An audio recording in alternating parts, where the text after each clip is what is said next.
Dalawang hinihinalang miyembro naman ng Akyat Bahay at Basag Kotse Gang patay sa Alaminos, Pangasinan. At panloob sa isang bahay o panloloob sa isang bahay sa Alaminos din na hulikam.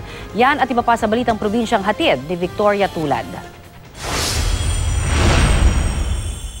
Sa kuha ng CCTV, makikita ang mga lalaking ito na nilolooban ng isang paupahang bahay sa Alaminos, Pangasinan.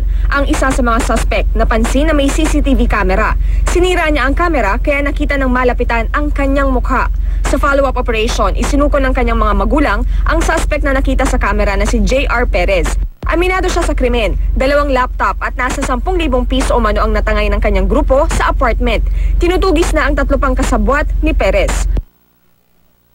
Sa Alaminos, Pangasinan pa rin, patay sa engkwentro ang 2 miyembro umano ng Akyat Bahay at Basag Kotse Gang.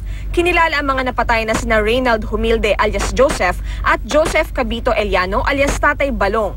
Nakuha mula sa kanila ang mga baril, hinihinalang nakaw ng mga relo at checkbook ng isang bangko. Nakuha rin ang kanilang mga cellphone kung saan may palitan ng mga text message tungkol sa plano nilang pandoloob sa bahay ng isang prinsipal.